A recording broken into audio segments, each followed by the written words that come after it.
And she said that she felt that this would be a good ministry for me. And little did she know I had quite a bit of involvement in some of these things that fall under this title. So it is. It's been very healing for me. Anyway, let me tell you about the way the seminars work for me. It makes me comfortable. And hopefully make y'all comfortable. We're basically going to cover material. We're not going to do this. Here's a slide. Let's read the bullets. No, I don't like it that way.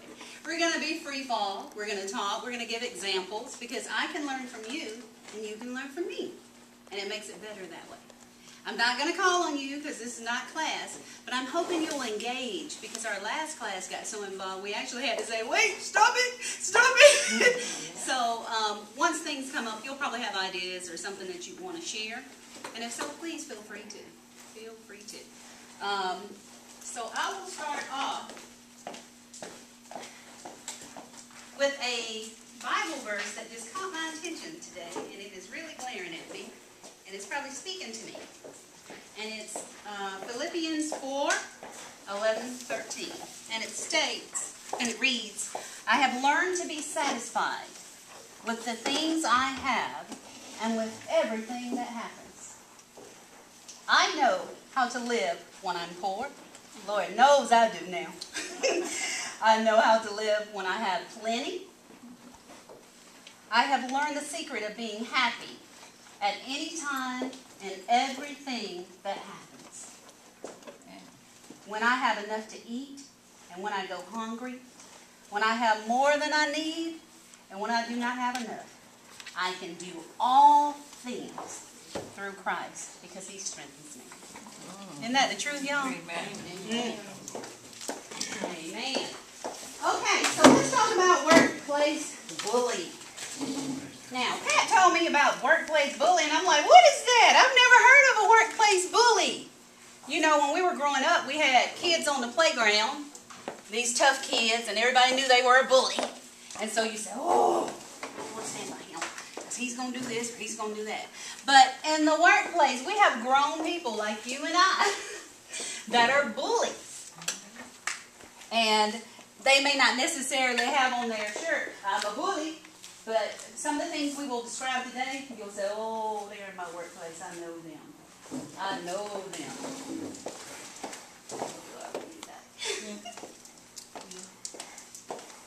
So anyway, I'm about to get started and share the information we have researched. And again, I ask that you just participate. Please. It'll make it so much better. Okay. So, who's going to be the first to tell me what you think workplace bullying is? I have a question. What makes you an expert on telling us? Wow. Good question. I'm going to take a sip of water on that one. Good question. I am by no means an expert. However, I have learned through studying the Word that God will call you and He will qualify you once He calls you. Now, from me working, I do have some experience in this. I started out my career early on in management, about 24 years old. And I was in corporate America. I won't tell you my age, but I struggled just a bit because a young black female trying to manage, and my first staff was 15 white male. And, well, Alabama, that's right, I'm from Georgia, yeah. So anyway, I was like, okie dokie, here we go. And I built the staff from the ground. They were very helpful. The good thing is they were young, just like I was, and they wanted me to succeed. And I was like, yay, I want to succeed, you want to succeed, let's go.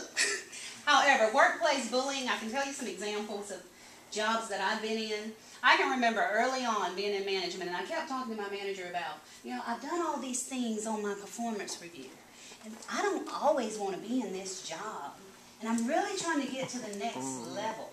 And you told me if I did X, Y, Z, I could be promoted and go to the next job. And he would just look at me. Yeah, well, you need to do C now. Oh, okay. So I'll go do C, come back. Oh, well, you got to do G now. So one day, he just really told me how he felt. I walked in and he was ready for me. He was sitting with his starch suit on. And he goes, Miss Allen? No, I was Miss Mitchell then. Miss Mitchell, if you didn't come in here every day wearing such a sharp suit and driving that red sports car, perhaps you wouldn't be having these problems. You don't have any children. And by the way, don't let my wife know that you got that red sports car. And I had a Nissan convertible, whatever. Just, you know, I was a single little chick. But anyways, I couldn't believe it. I was engulfed. I was like, okay, I think I've been violated. But I don't know. I got to go look at the rule book because this doesn't sound right.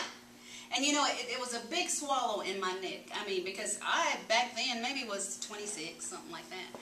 But, and this guy wasn't a lot older than me. He maybe was about 34. But just to know, your manager, the person that's supposed to be molding you, that's what they say to you. And you're like, okay. So from then on, in my mind, I had checked out. I had already started preparing where was I going to go next. And I got out of there. I sure did. But that's a bully. No one should make you feel that uncomfortable about what you own, what you look like. That's not important. So can anybody think of an example, just one chair that maybe you have had a bully experience? Oh, come on. Initially, you asked us to define bullying, and I guess it would be in any experience that would make you feel intimidated or threatened in the workplace. For control. Control. Unwanted or needed. Yeah. Bullying at work is intentionally causing